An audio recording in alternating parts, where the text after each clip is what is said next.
Olá pessoal, aqui é Fábio Capabianco. Vamos começar mais uma aula de arquitetura e organização de computadores. O tema dessa aula é memória externa, também é baseado no livro do Stalin. Quando a gente fala de memória externa, a gente vai conversar um pouquinho e aprender sobre os dispositivos que a gente usa para armazenagem de dados em geral. Memória externa está muito mais associado com questões de guardar os dados do que usar os dados para processamento, como a gente viu no caso da memória interna e da memória cache. As memórias externas normalmente não são voláteis, praticamente todas elas. Elas têm uma grande capacidade de armazenamento e elas são bem mais lentas do que as memórias internas. A gente vai começar vendo um pouquinho de tecnologias de discos rígidos, vamos passar também por memória flash e dispositivos óticos também, como CDs, DVDs. Começando um pouquinho sobre discos magnéticos, esses discos são bem antigos, desde o início da computação eles começaram a ser usados, e são discos usados para armazenar dados por meio de magnetismo. Então é um disco circular ou uma série de discos empilhados, como a gente pode ver aqui nessa figura, e elas são construídas por um material não magnético chamado substrato, e coberto por um material magnético, onde vão ser armazenados efetivamente os dados. O substrato, que é o material não magnético, normalmente é alumínio, ou pode ser vidro também. E a vantagem de utilizar vidro, que é o material mais recente, é que ele é mais uniforme, mais aerodinâmico, ele também aumenta a confiabilidade de leitura e escrita no material magnético que vem por cima. Menos suscetível também a danos. Ele não amassa o vidro e ele é um material bem resistente também, dificilmente quebra. Como acontece então a leitura e escrita sobre o material magnético? O material magnético é uma película que se coloca em cima e ela é magnetizável. Como é que ela funciona? A gente tem duas cabeças, uma cabeça de leitura, que é esse quadradinho aqui. A gente tem uma cabeça de escrita também, que é esse maiorzinho. E aqui é só um isolamento que a gente faz de magnetismo. Então o disco ele gira e a cabeça é posicionada em cima do disco, no material magnético. Eu já vou falar como é que se divide ele. Mas basicamente a gente tem algumas unidades pequenininhas que são como se fossem pequenos ímãs. E a gente vai imantar esses pedacinhos de ímãs aqui na posição ou norte para o sul ou sul para o norte. A gente vai trocar a polaridade do magnetismo. Como a gente faz isso para imantar essa superfície? A cabeça de escrita ela tem um fio enrolado, e como esse fio enrolado ele é uma bobina, quando a gente passa a corrente por meio dele, a gente consegue gerar um campo magnético na direção norte-sul ou sul-norte, dependendo da direção que a corrente passa nessa bobina. Então, a gente consegue escolher uma direção que a gente vai passar a corrente, gera um campo magnético, esse campo magnético vai magnetizar pequenas frações desse material que é feito o disco magnético. E para fazer a leitura, a gente vai passar essa pequena cabeça aqui, que tem um fio aqui dentro. Quando esse fio ele passa por cima desse trecho aqui, que ele está magnetizado, se for sul-norte ou norte-sul, ele vai passar a corrente de um lado ou do outro. Aí a gente vai conseguir saber se ele lê a corrente de um lado é polo norte-sul, se ele lê do outro é sul-norte. Ou seja, ele não desmagnetiza, porque ele não tem corrente passando por dentro dele. Na verdade, a corrente é gerada pelo movimento da cabeça por cima da superfície magnetizada. E esse escudo aqui é para evitar a influência dos ímãs que vem antes e depois da cabeça de leitura. A gente tem uma largura do que a gente chama de trilha. A gente já vai ver a estrutura um pouco melhor disso. A trilha por onde as cabeças passam para fazer a leitura e escrita. Então está aqui o formato, como é que o disco magnético é estruturado.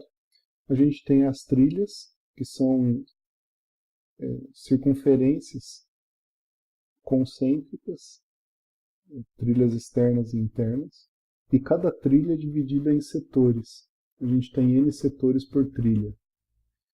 Entre as trilhas, para a gente ter um bom isolamento, a gente tem um gap, né, um espaço, e também entre os setores a gente tem um determinado gap que é usado para isolar, para a gente saber onde inicia e termina cada setor.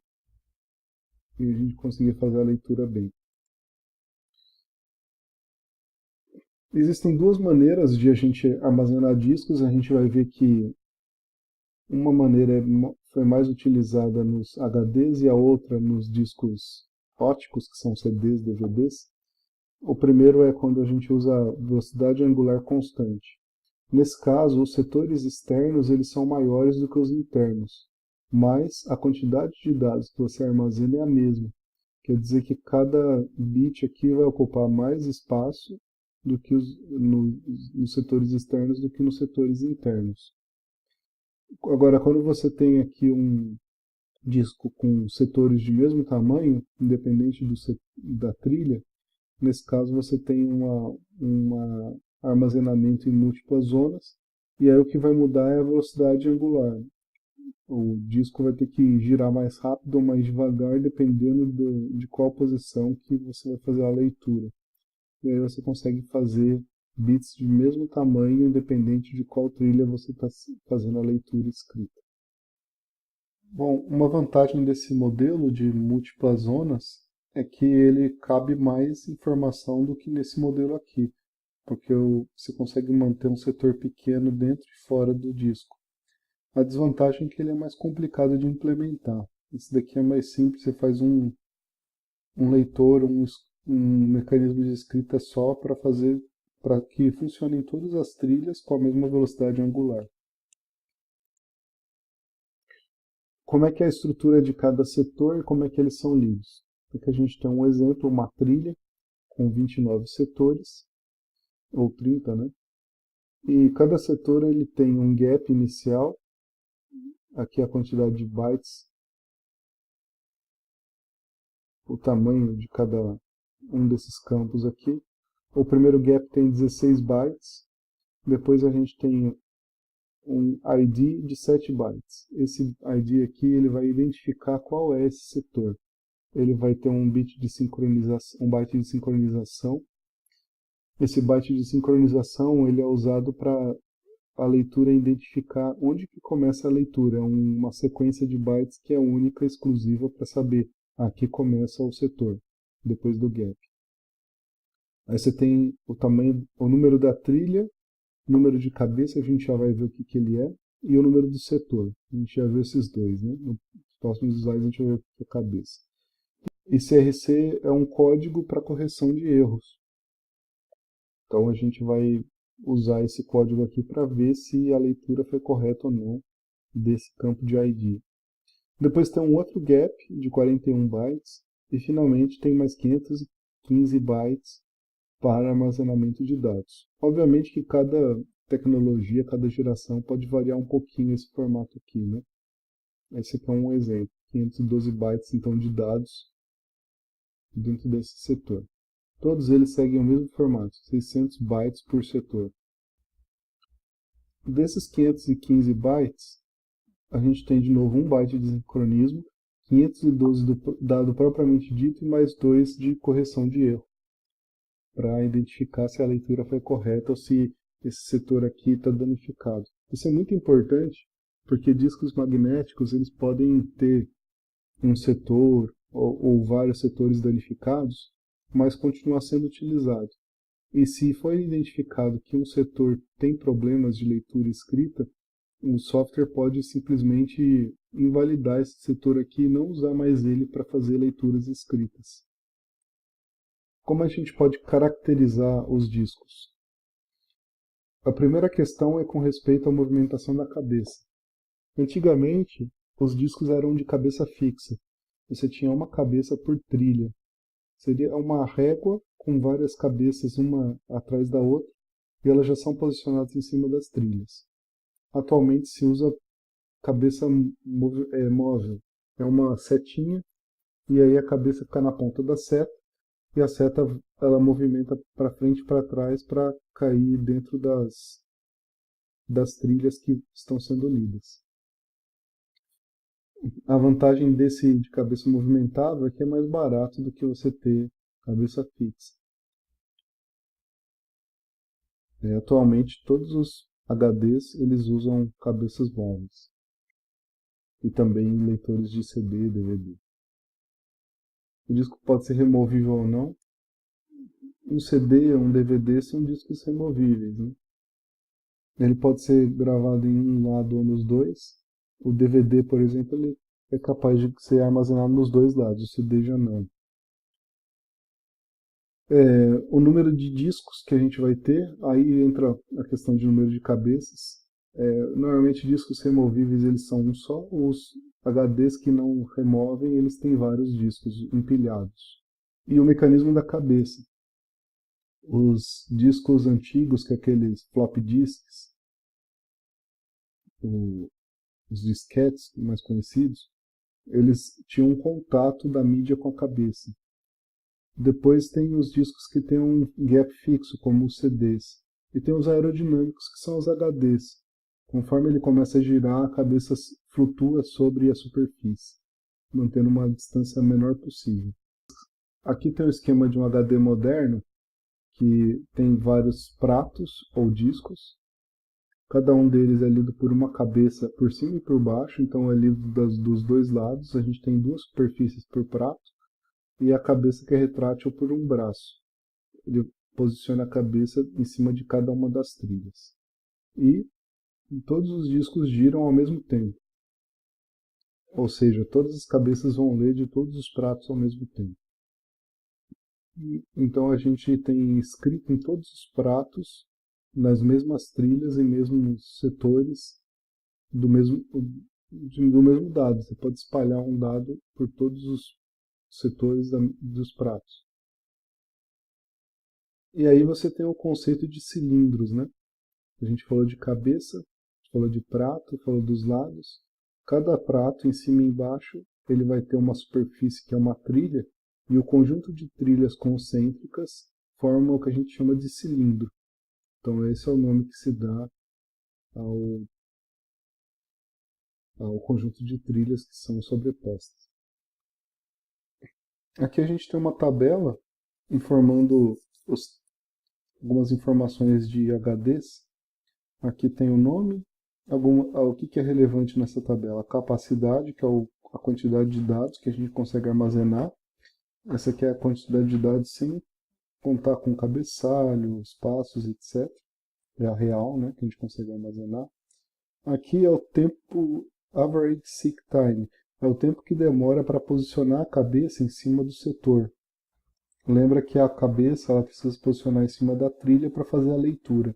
O tempo que demora para movimentar o braço para colocar as cabeças sobre as trilhas corretas é dado nessa linha aqui. Essa aqui é a velocidade de rotação do disco. Quanto maior, mais rápido ele consegue fazer leitura e escrita, obviamente. Essa daqui é o tempo médio que demora para começar a transmitir dados. E aqui é a velocidade máxima que consegue transmitir dados em sequência, em megabytes por segundo. Aqui tem também o número de bytes por setor e o número de trilhas por cilindro. Depois dêem uma olhadinha e tentem fazer um exercício com isso, né? Por exemplo, eu vou dar um exercício para vocês pausarem o vídeo e pensarem.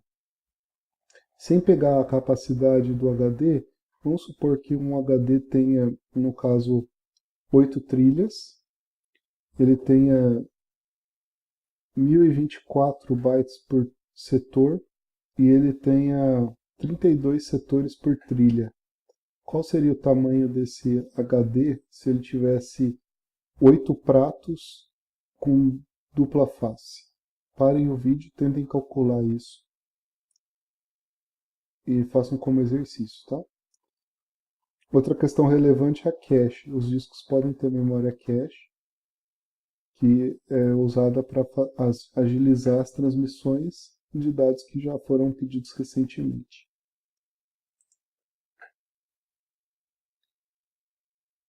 Como é que é calculado então os tempos de transmissão dos HDs? Como os HDs têm o tempo de SIC, que é posicionamento da cabeça sobre a trilha, e eles rodam, né? Você precisa rotacionar o disco até cair no setor certo.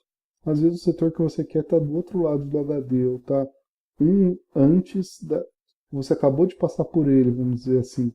Você está em cima dele, só que passou alguns bytes e você não conseguiu ler ele inteiro. Então tem que rodar o disco inteiro para chegar nele de novo. Esse rotational delay é o tempo que demora para fazer a rotação até chegar na trilha desejada.